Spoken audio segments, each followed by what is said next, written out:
జై గురుదత్త శ్రీ గురుదత్త.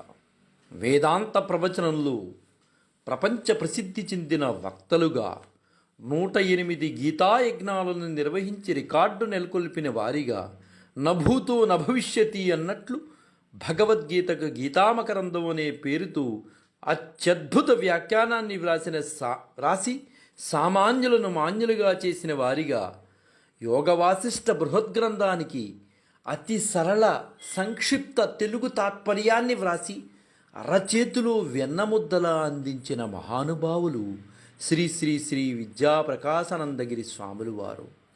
శ్రీ స్వామివారి పూర్వాశ్రమంలో పేరు తూనుగుంట్ల ఆనందమోహన్ గారు. రామస్వామి సుశీలాదేవులకు కృష్ణా జిల్లా మచిలీపట్నంలో 13/4/1914 సంవత్సరంలో అనురాధ నక్షత్ర మొదటి పాదంలో జన్మించారు శ్రీ స్వామివారు. స్వామివారు మలయాళ స్వామివారి యొక్క శిష్యులు కూడా.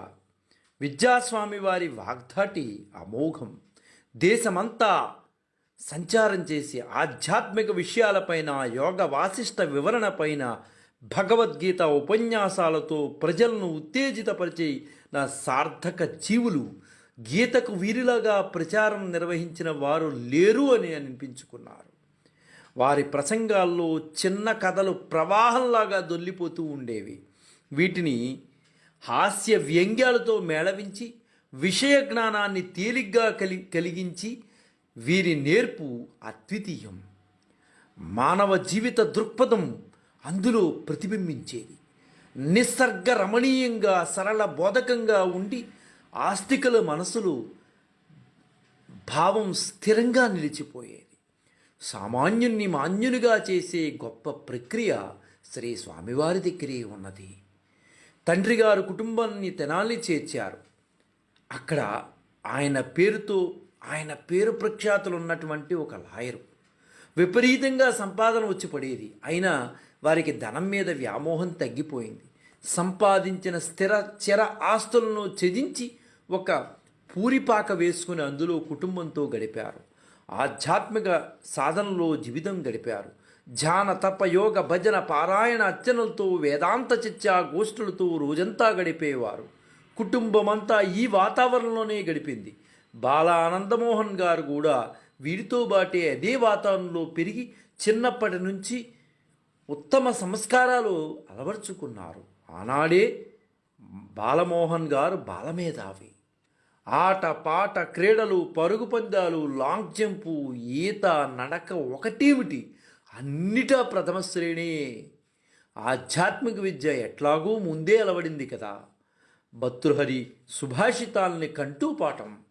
భగవద్గీత అంతా నోటికి వచ్చేసింది. అనేక సభల్లో వాటిని వినిపించి మెప్పు పొందేవారు. బందర్ నోబెల్ కళాశాలలో 1928లో చేరి ఇంటర్ డిగ్రీలను సంపాదించారు. రాజమహేంద్రవరంలోని హిందూ సమాజం నిర్వహించిన రాష్ట్ర స్థాయి పోటీల్లో ఆనందమోహన్ గారు నగదు బహుమతి పొందారు. ఆ డబ్బుతో స్వామి వివేకానంద పుస్తక సర్వస్వాన్ని కొని చదివేశారు, జీర్ణం చేసుకున్నారు. మలయాళ స్వామి మచిలీపట్నాన్ని సందర్శించినప్పుడు బాలమోహన్ గారు తండ్రి గారితో అన్నపూర్ణ మఠంలో దర్శనం చేసుకుని ఆయన దృష్టిని ఆకర్షించారు. మలయాళ స్వామి ఆనందమోహన్కు అప్పుడే పంచాక్షరీ మంత్రాన్ని ఉపదేశించారు. దానితో వారి విద్య శరవేగంగా దూసుకుపోయింది. ఆంధ్ర భాషల్లో గొప్ప పాండిత్యాన్ని సంపాదించారు. సంస్కృత హిందీలలో మెలకువలు నేర్చుకున్నారు. హిందీలో విశారద పరీక్షని రాసి ఉత్తీర్ణులయ్యారు.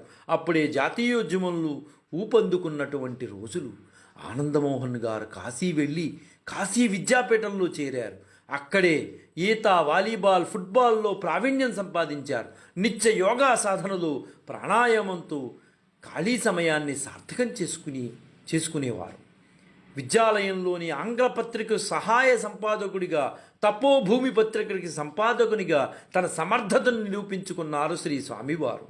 ఇతని బహుముఖ ప్రజ్ఞ విద్యార్థులను, అధ్యాపకులను విశేషంగా ఆకర్షించేది.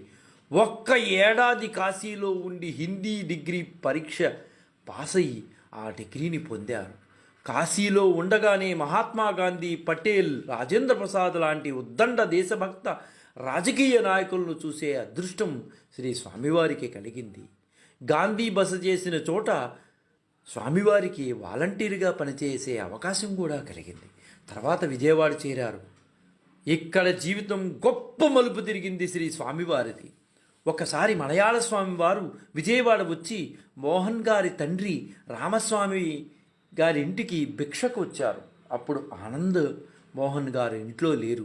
స్వామి తనకున్న 5 కుమారుల్లో ఒకరిని తన ఆశ్రమానికి అందించమని కోరారట.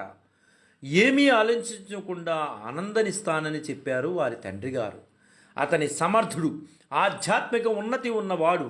స్వామిని హరిద్వార్లో తండ్రి కొడుకులు దర్శించారు. స్వామీజీతో ఋషికేశ్ మొదలైన ప్రదేశాలు, ఆశ్రమాలను సందర్శించారు. ఇక్కడే గొప్ప పరిణామం సంభవించింది. ఋషికేశ్లో గంగానదిలో పడవలో వెళుతుండగా ఒక గడ్డిమోపు కొట్టుకొచ్చింది. దాంతో చేత్తో పట్టుకునేసరికి పడవలోకి తీసుకున్నారు. ఆశ్చర్యం. అందులో సంస్కృత భగవద్గీత, దానిపై పరిమళ పుష్పాలు కనిపించాయి. అది భగవంతుని కానుగ్గా భావించి కళ్ళకద్దుకుని తనతో యాత్ర పూర్తయ్యే వరకు దాన్ని భద్రంగా ఉంచుకుని విజయవాడకి తీసుకొచ్చుకున్నారు. అప్పుడే ఆయనకు ఆధ్యాత్మిక జీవితాన్ని మలయాళ స్వామి వారి ఆశీస్సులతో గడపాలని నిర్ణయించుకున్నారు. ఆత్మ సాక్షాత్కారం కోసం తీవ్ర తపన చెందారు. ఇది విని కుటుంబం, స్నేహితులు అందరూ అపరిమిత గౌరవాన్ని పొందారు. అతనంటే ఆరాధనాభావం పెరిగింది.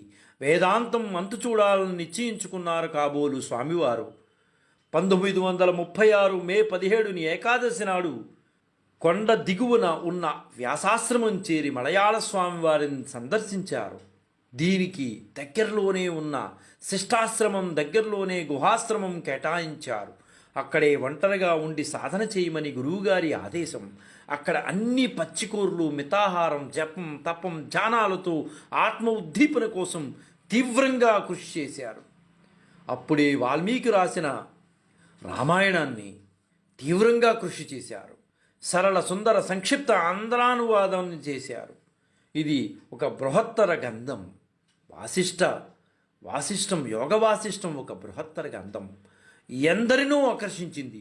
గురువులు మలయాళ స్వామి పతంజలి యోగా శాస్త్రాన్ని, భగవద్గీతని, ఓంకార తత్వాన్ని విశదీకరించారు. 6 ఏళ్లు మౌనవ్రతంలో గడిపారు. 29/6/1947 నాడు మలయాళ స్వామి వారు ఆనందమోహన్ గారికి సన్యాసాశ్రమం ఇచ్చి విద్యా ప్రకాశానందగిరి స్వామి అని ఆశ్రమ నామాన్ని పెట్టారు. బ్రహ్మనిష్టతో గడిపారు. గురువు అనుమతితో వ్యాసాశ్రమం వదిలి చిత్తూరు జిల్లాలో శ్రీకాళహస్తి దగ్గరకు సుఖ మహర్షి పేరుతో సుఖాశ్రమంను 21/1950 ఏర్పాటు చేశారు. మలయాళ స్వామి తన అమృత హస్తాలతో దీన్ని ప్రారంభించారు. ఇక్కడే తర్వాత ఆనంద ఆసుపత్రిని పేదల కోసం నిర్మించారు. వశిష్ఠ గీతను సుఖాశ్రమం నుండి ప్రచురించారు. గీతా మకరందం అనే బృహత్ గ్రంథాన్ని రాసి సామాన్యులకి గీత పరమార్థాన్ని తేటతెల్లమయ్యేటట్లుగా రచించారు. దీని వ్యాప్తి తిరుగులేదు. వేదాంత భేరి అనే మాసపత్రికను నడిపారు. 108 జ్ఞానయజ్ఞాలను దేశమంతటా నిర్వహించారు. 108 యజ్ఞాలను హైదరాబాదులో నిర్వహించి అశేష ప్రజలకు మహదానందాన్ని కలిగించారు. స్వామి ఎక్కడికి వెళ్ళి ఉపన్యసించిన వేలాది జనసమూహం చేరి అత్యంత భక్తి శ్రద్ధలతో వినేవారు. తీరిక లేకుండా నిత్యం దేశ సంచారం, అలుపు లేకుండా ఉపన్యాసాలు, నిష్ఠతో గీత యజ్ఞాలు నిర్వహణలో ఆరోగ్యం దెబ్బతింది. 1994 నుండి తీవ్ర అనారోగ్యానికి గురి అయ్యారు. హైదరాబాదు, మద్రాసుల్లో చికిత్స జరిగింది. మూత్రపిండాలు పూర్తిగా దెబ్బతిన్నాయని తేలింది. చివరికి 10/4/1998 అంటే సరిగ్గా ఏప్రిల్ 10 ఇదే రోజు ఉదయం 7:30 గంటలకు 84వ ఏట సార్థక జీవితం గడిపి సిద్ధి పొందారు ప్రకాశానందగిరి స్వామివారు. విద్యా ప్రకాశానంద స్వామి రచించిన గీతామకరంగం 5 భాషల్లో వెలువడి విశేష ప్రాచుర్యం పొందింది. మొత్తం 42 గ్రంథాలు రచించారు. అందులో కొన్ని గీతామకరంగం, యోగ వాసిష్టం, భారత రత్నాకరం, భాగవత రత్నాకరం, గీతోపన్యాసాలు, మోక్ష సాధన రహస్యం, ఆత్మానుసంధానం, బ్రహ్మానంద వైభవం, భజనలు, కీర్తనలు, అమృత బిందువులు మధుసూదన సరస్వతి, ఇలా ఎన్నో ఎన్నో ఎన్నో చదువుకునే రోజుల్లో అన్నింటా ప్రథమంగా ఉన్న స్వామి ఆశ్రమ జీవితంలోనూ ప్రథమ శ్రేణి పరివ్రాజకులుగా గీతార్థ రహస్య వివరణలో, యోగ వాసిష్ట వైభవ విశదీకరణలో, యోగ సాధనలో, ఉపన్యాసామృతం అందించడంలో, చిన్న చిన్న చిన్న కథనాల ద్వారా అతి గహనమైన వేదాంత రహస్యాలను అందరికీ అందుబాటులోకి చేయటంలోనూ, గీతాయజ్ఞ నిర్వహణలోనూ, వేదాంత భేరిలోనూ అద్వితీయులై దీనజనోద్ధరణ ఆరోగ్యం అందించడంలోనూ సర్వప్రథములైన కీర్తిన అర్చించారు శ్రీ ప్రకాశానందగిరి స్వామివారు. జాతి మత కుల వర్గ భాష విభేదాలు మనం సృష్టించుకున్నవే. ఆధ్యాత్మిక విజ్ఞానాన్ని ప్రచారం చేయడం ద్వారా శాంతి, సుఖం, ఆనందం ఏర్పడతాయని ఉపనిషత్తుల సారాంశమైన భగవద్గీతను జన సమూహంలోనికి తీసుకువెళ్ళి ప్రచారం చేస్తే ప్రజలకు ఆధ్యాత్మిక జ్ఞానం కలుగుతుందని చెప్పిన మహానుభావులు శ్రీ శ్రీ శ్రీ ప్రకాశానందగిరి స్వామివారు. తన శిష్యుడైన విద్యాస్వరూపానంద స్వామివారిని తన వారసుడిగా నియమించి సరిగ్గా ఇదే రోజు 10/4/1998 సంవత్సరంలో మహాసమాధిని పొందారు. ఆయన సమాధి చుట్టూ ఒక ధ్యాన మందిరాన్ని నిర్మించి పైన శివలింగాకారంలో గోపురం ఏర్పాటు చేశారు. స్వామివారు నడయాడిన పరమ పవిత్రమైన ప్రదేశం సుఖ బ్రహ్మాశ్రమం. వారు భౌతికంగా మన మధ్య లేకపోయినా వారు అందించిన జ్ఞానం యావత్ భారతావనిలో సజీవంగా నిలిచి ఉంది అంటే అంతటి మహానుభావుడు మరొకరు లేరనే చెప్పుకోవాలి. అంతటి మహానుభావుడిని ఒక్క మారు మనం అందరం స్మరిస్తాం. జై గురుదత్త, శ్రీ గురుదత్త, శ్రీపాద శ్రీవల్లభ చరణదాసుడు, మానికొండ రాజశేఖర శర్మ, రాజమహేంద్రవరం.